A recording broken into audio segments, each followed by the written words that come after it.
предполагам, както аз, така и повечето тези, които слушат и гледат, имат, как да кажа, филмово познание за темата. Нормално. С кръгчетата, цветовете, които хипнотизират някой, или махало.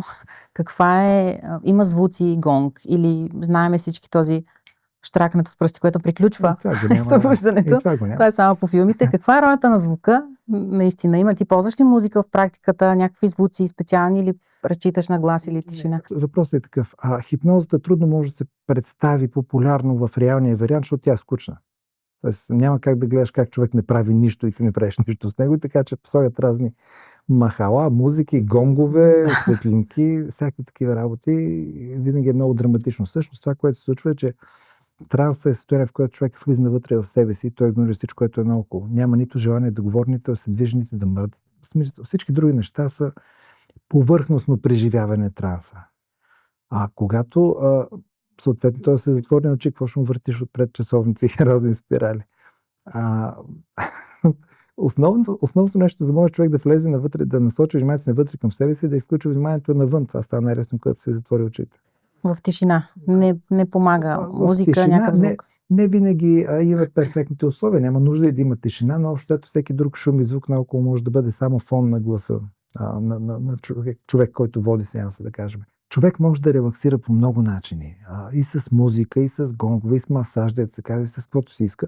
Но целта не е релаксация. Релаксацията е физически феномен. Когато става въпрос за транса, един ментален феномен, тогава процесът е малко по-различен. Когато човек така се затворени очи, лежи и не прави нищо, единственият контакт с него е гласа всъщност. Няма друго. Така че той е звука. Колкото универсално и неутрално говориш, толкова по-правилно и ефективно работиш. Ще дам пример. Кажем, още преди години, когато бях започнал, аз в училище започнах да занимавам с хипноза. И там всичко е било самообучение в началото, защото просто нямаше как. И си спомням, ходихме на бригади. На бригада бях във едно момиче. Опитвах се да въведа момиче в транс. Нали? Интересно ни беше, пробвахме, така просто да видим какво ще се случи в хипноза. И обяснявам как тя е на една полянка до едно поточи, една горичка, едни пеперутки си веят на една лек ветрец, така лъха.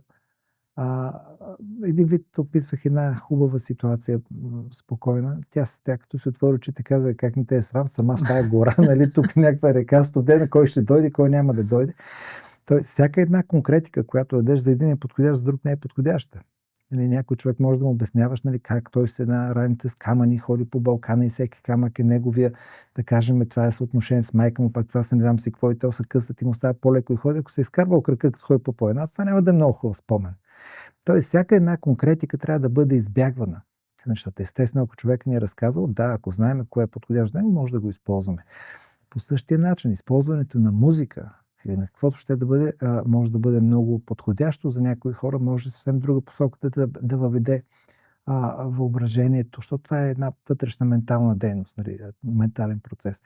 Така че моето разбиране винаги е било да говориш универсално, само да въведеш състоянието, да въведеш човек в състояние, да дадеш основната задача, един вид на подсъзнание, т.е.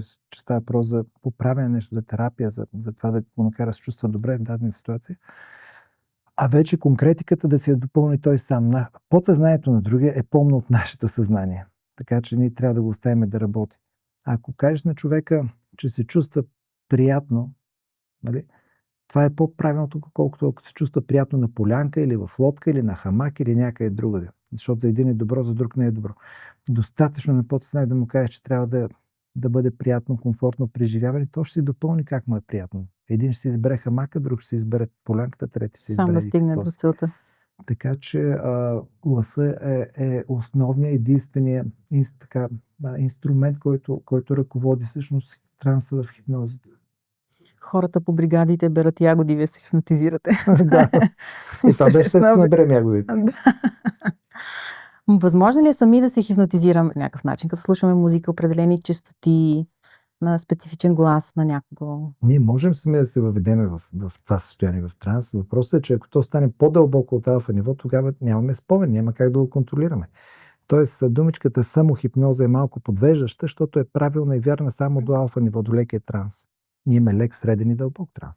В средния и дълбокия транс няма съзнание, съответно като няма съзнание, няма как ти да контролираш процеса и да кажеш какво да се случва. Тогава идва този улесняващ фактор хипнотизатора и хипнотерапевта, който всъщност чрез контакта, чрез гласа си, то се нарича рапорт, връзката между хипнотизатора и хипнотизиране, всъщност дава задачи на подсъзнанието на хипнотизиране в този момент.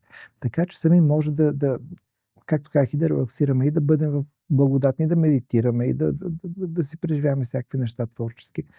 Но потънем ли под 10 Хц вече, нали, под алфа нивото между 10 и 15 Хц, над 15 е бета, когато сме будни, под 10 Хц вече мозъчната кора не работи, тя не е активна и съответно ние нямаме контрол. Какво се случва с един сеанс, ако се промени или ако е лоша акустичната среда? Това не е определящо. Това не е определящо, тъй като хипнозата не е, как да кажа, толкова ритуална и мистична практика и техника. Дори колкото по-индиректно, нали, се подходи, толкова по-добре, защото целта на хипнозата е да преодолееш бариерите между съзнанието и подсъзнанието. Тоест всяко нещо, което поставя съзнанието на щрек, засилва тези бариери между съзнание и подсъзнание. В момента, в който му кажеш човек, започваме хипноз, казва, окей, добре, не сме готов вече за това нещо. Колкото по-индиректно върви, колкото е по-естествен процес, толкова по-добре. Всяко ритуализиране, сега ще изкарам тук махалото и ще изкарам, нали, спиралата, дече се върти и ти ще гледаш тия неща. Означава, че ти първо ще му събудиш интерес, след което трябва да го преодоляваш този интерес. Така че това е популярното виждане, аз знам. Да. Какви хора най-често идват при теб за хипноза? Тоест, те знаят ли, че искат това да им се случи или ти ги насочваш? При мен е малко как да кажа, малко по-затруднена ситуация, тъй като много време съм в тази сфера, всички хора се обаждат за хипноза. И в огромна част от случаите аз успявам да ги разубеда. В смисъл, тъй като това е само един от подходите, от начин, когато има смисъл и нужда, да, той се използва, но това не е основата. Кажем, ако с един човек имам 3, 4, 5 срещи, примерно, нали, за решаването някой проблем, за някоя терапия, ако използваме хипноза, това да бъдат 1-2 пъти по 2-3 минути, колко да е. Толкова е целият сеанс. С въвеждането и с терапията и с извеждането. Важни са другите 5 часа, не тия 5 минути, които са в транс. Хипнозата в терапията е необходима само за да може тези неща, които е чуло и разбрало съзнанието, които сте говорили, до които сте стигнали, да могат да бъдат потопени по-дълбоко там, където ще се задейства. Това, че човек знае, че трябва да направи едно нещо, не е достатъчно. Тази формулировка трябва да стигне по-дълбоко и тя стига по-дълбоко през транса. Като техника е елементарна, подсъзнанието е възприемчиво, за него няма нужда от мащаб и от време, т.е. няма нужда да стои часове или нещо друго в това състояние. Не. С много хора, които са били тук, си говорим за тинитус, доста страдат от тинитус. Възможно ли е чрез хипноза или чрез някакъв друг психотерапевтичен метод да се справят хората с този проблем? Тинитус. Тинитус е шума в ушите. За шума в ушите ли говорим? Но може и за скърцане, сигурно и други страдат с скърцане. Да.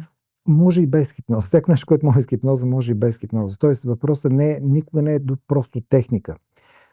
Ефекта на терапията не е от техника. Той е от цялостното водене на процеса, от комуникацията, която имаш. На първо място от доверието, без да дойде другия, без да участва в процеса с доверие. Нали? Няма как да стане. Много често хора се обаждат, казват, ще ти докарам някой или ще доведа някой. Това не е багаж, няма смисъл да го караш. Смисъл. Без неговото участие не може. Без мен не може, без него не може. И вече в момента, в който човека се е доверил, нали, присъства, участва в това, е необходимо, нали, отношение и компетентно, за да прецениш кое може да свърши работа. Обикновено всички тези, дали ще бъде шума в ушите, нали, дали ще бъде скърцане в зъби, това са такива, могат да бъдат и механични, нали, поведения, като навици, които са развити, възприятийни навици могат да бъдат също. Много индивидуално, няма как. Психотерапията е процес, не е процес, в който знаеш какво да правиш. Психотерапията е процес, в който търсиш какво да правиш. И настройката как може да се работи по схема и как някой ще научи в някоя школа, ти какво трябва да направиш, като дойде един човек, нали, е абсурдно. Единствено нещо, което трябва да научи човек, компетентността за процесите, как се развиваме, как функционираме, оттам нататък какво отношение, какви подходи би могло да има за нещата. Така че невъзможно описанието на това как, с какъв инструмент, условно казано, или метод, се повлиява определена проблематика. При един едно, при друг е друга. Има ли хора, които не подлежат, не са податливи на хипноза? Около 1/3 от хората влизат в дълбоката хипноза, дълбокия хипнотичен транс. Това е пълният транс, който хората обикновено си представят като хипноза. Когато не помниш нищо, абсолютно, нали, така, може с пълнота да изпълниш всяка задача, нали, всичко да се случи. Да има много бърз ефект, но той е необходим предимно за демонстрации. В терапията е просто не е съществено дали човек е в дълбокия транс или в по-леките нива на транса, тъй като силата на внушението не зависи от дълбочината на транса. Тоест има хора, които са много хипнабилни, т.е. хора, които с лекота влизат в дълбока хипноза, но те не са внушаеми хора. Т.е. когато са будни, те са трудно внушаеми. Има и такива. При някой съвпада, при някой не. Т.е. двете неща не е задължително да се припокриват. А всъщност това, което е необходимо в терапията, е да въведеш такива терапевтични внушения. Внушенията са убеждения. Дали са добри или лоши, зависи от намерението, което стои за тях. Внушаемостта също е и способността да възприемаш нови знания. Тя възприемчивостта към много. Ученето минава също през внушаемост, през възприемане на убеждения, на теории, на факти, на точки и така нататък. Така че силата на внушението не зависи от дълбочината на транса и по един начин може да дадеш внушението в дълбокия транс. Тогава може да бъде директно, незаобиколно.